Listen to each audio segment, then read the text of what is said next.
It's noon. This is news now on Flow 94.9 FM Umuahia, the flow of Gas on State. Good afternoon and thanks for joining us. My name is Chimdindu Chambers. The headlines. President Buhari charges Nigerians to vote without fear. Military threatens to deal with impersonators of personnel. Army doctors embark on warning strike over salary arrears. And on the foreign scene, U.S. President to declare emergency over Mexico border wall. Details shortly.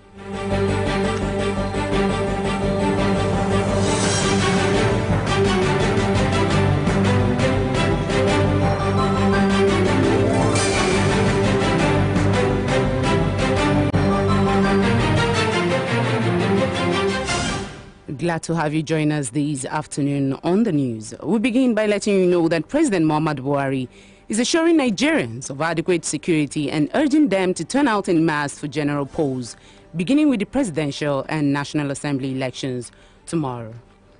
President Muhammadu Buhari, who gave the charge in a national broadcast, told Nigerian youths not to allow themselves to be used as willing tools in the hands of desperate politicians that will want to incite them to discredit the elections.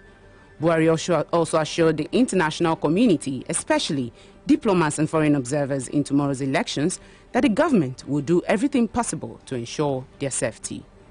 It was indeed such free, fair and peaceful elections that made it possible for our government to emerge, despite the fact that we are contesting against a long-standing incumbent party. And as your president and a fellow Nigerian, I ask that you come out and queue to fulfill this important obligation you have to yourselves and your fellow citizens and to our common future.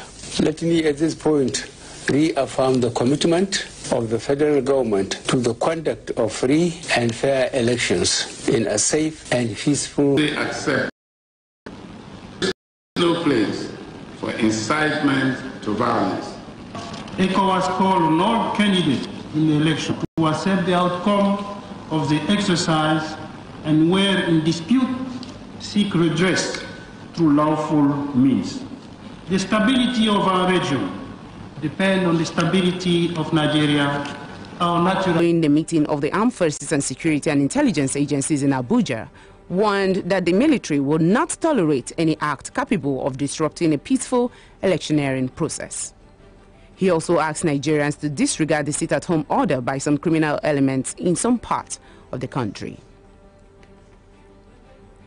Former chairman of the National Human Rights Commission, Chidi Odinkalo, is identifying electoral violence, hate speech and political innumeracy as some of the major threats capable of undermining 2019 general elections.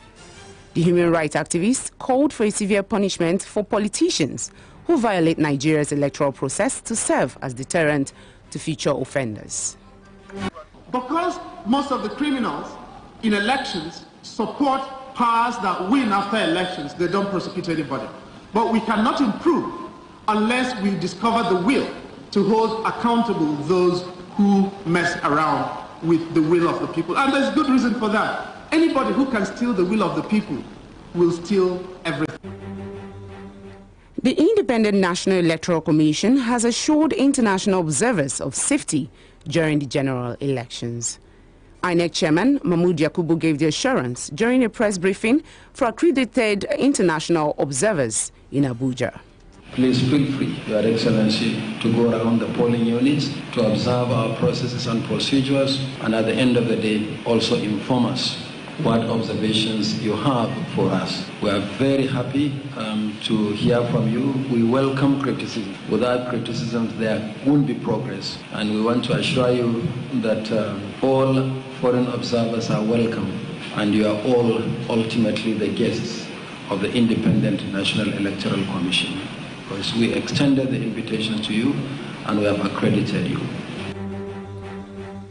After initial claim that he had not received the controversial letter, the Independent National Electoral Commission, INEC, has admitted that he had received a letter purportedly written by the Attorney General of the Federation and Minister of Justice, Abubakar Malami, demanding a postponement of the Zamfara State National Assembly, Governorship and State House of Assembly elections. INEC National Commissioner and Chairman of this Information and Voter Education Committee, Festus Okoye, who gave the update, said the Commission is studying the letter from the AGF. The AGF had in a letter demanded the shift to enable the Zamfara State APC to field candidates for the positions in the polls, following the decision of the appeal court that all parties should return to the status quo in the primaries of the Zamfara State chapter of the All Progressives Congress. Abia State chapter of the Nigerian Medical Association yesterday embarked on a 3-day warning strike, stressing that the warning strike became inevitable as the state government had refused to pay the 11-month salaries owed doctors at the Abia State University Teaching Hospital and 8 months arrears at State Hospital Management Board. The statement signed by the chairperson, Carol Iwoha, and the secretary, Joachim Umenwa, explained that the warning strike involves withdrawal of services of all doctors in government-owned health institutions in Abia, including the Federal Medical Center, Umuahia.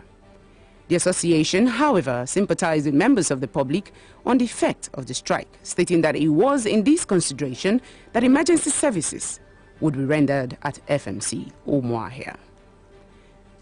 News now on Flow 94.9 FM continues shortly with business, foreign and sports news. Stay with us.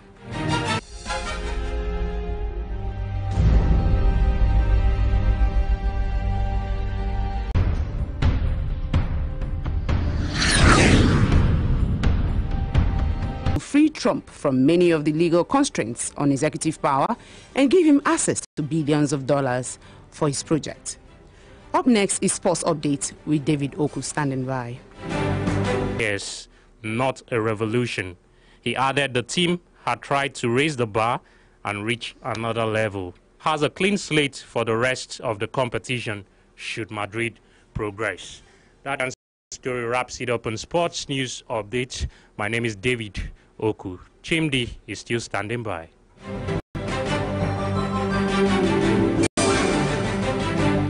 Thank you so much, David Oku, for that update.